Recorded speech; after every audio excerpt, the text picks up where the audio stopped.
A few years ago, I made a decision I was completely certain about.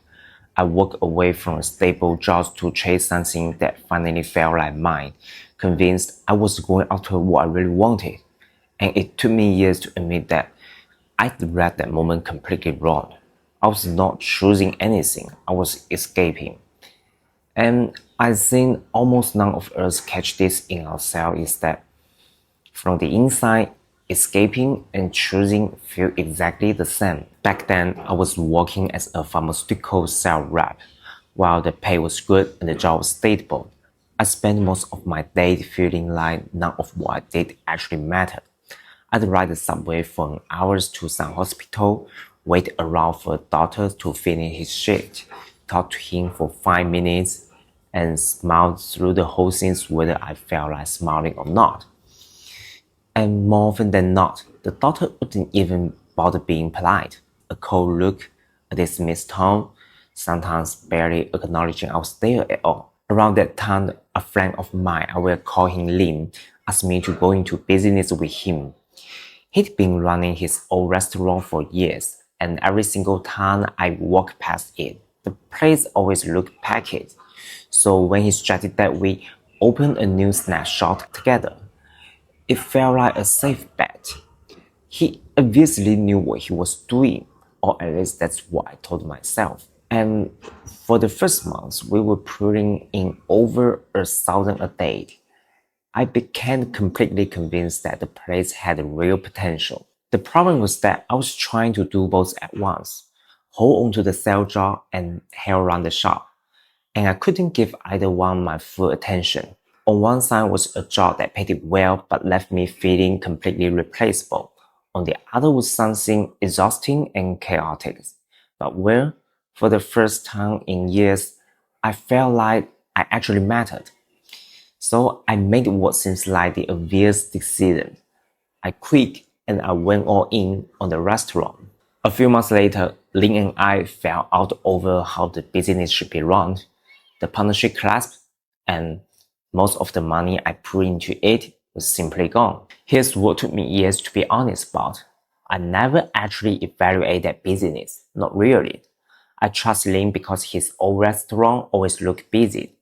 I never once looked at the books, and it turned out that the place had quietly been losing money the entire time. I never did real research of my own either.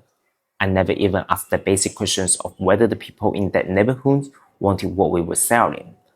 I didn't walk away from my job because I had carefully studied an opportunities and judged it to be a good one. I walked away because I couldn't stand where I was. And once you can't stand where you are, almost anything started to look like a way out.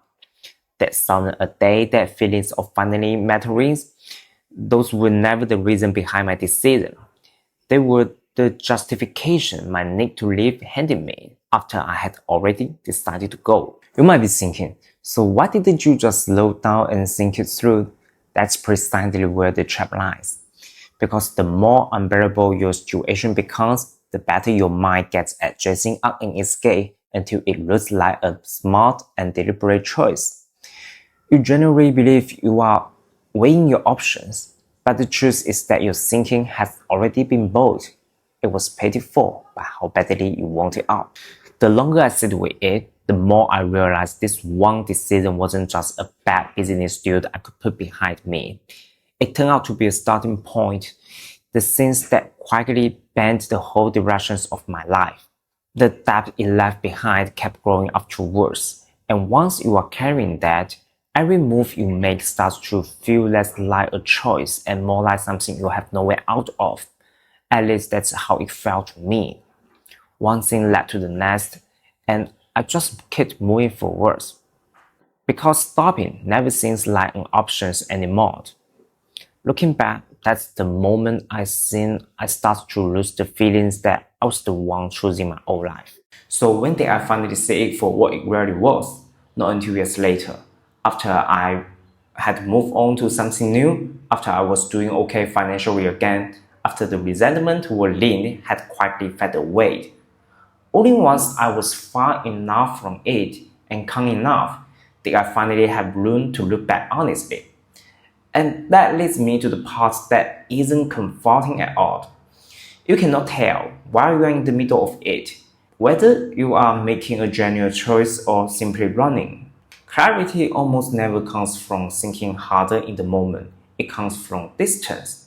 So, if real clarity tends to arrive that late, what are you actually supposed to do in the meantime? The answer isn't simply to think it over more carefully, because as we have already seen, your thinking is compromised from the start. But there are three things you can do that quietly slip past the part of your mind that is lying to you. The first is to change the questions you are asking yourself. Instead of asking, is this a good opportunity? Because the part of you that wants out will always say yes. Ask this instead. If I were not in pain, would I still want this? If my sales job had been genuinely fulfilling, would that restaurant still have looked like this smooth? Almost certainly not. That question is harder to corrupt because it quietly removes the pain from the equations before you are allowed to answer. The second is to pay very close attention to the moment when you don't want to look too closely. I never inspect Lin's book, and I never asked the uncomfortable questions. It was not because I was lazy, it was because looking too closely might have closed the very door I so desperately need to keep open. So, whenever you catch yourself avoiding a harder look, avoiding the one questions that genuinely matter, take that avoidance seriously. Because the reluctance to look is itself the evidence you are running. The third is to break the decision into two. I need to leave and I'm going to go here instead are two completely separate decisions.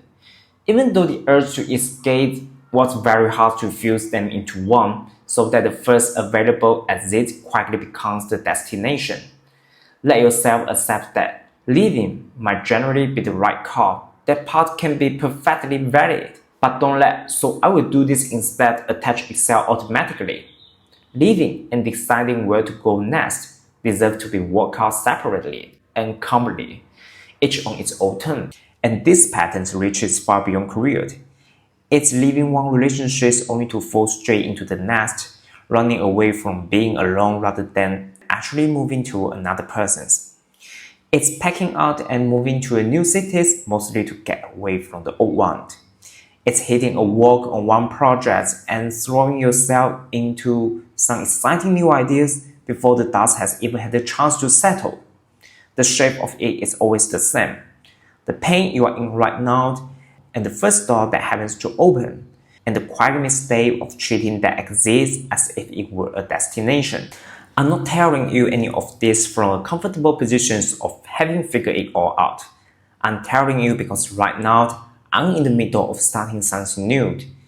This channel is part of it, and I'm holding that very same measuring stick up against myself as I go. Honestly, I can't be certain that I'm not running again. Some part of me probably is.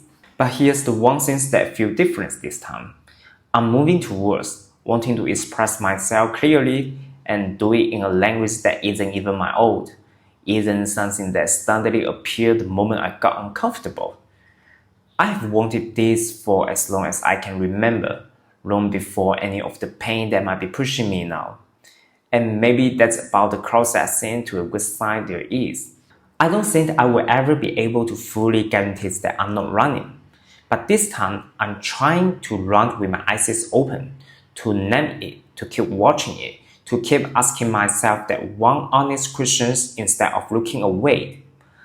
I still can't promise myself that I'm truly moving towards something rather than leaving something else behind. But for the first time, I'm choosing to look directly at the difference. And that for me is where it starts.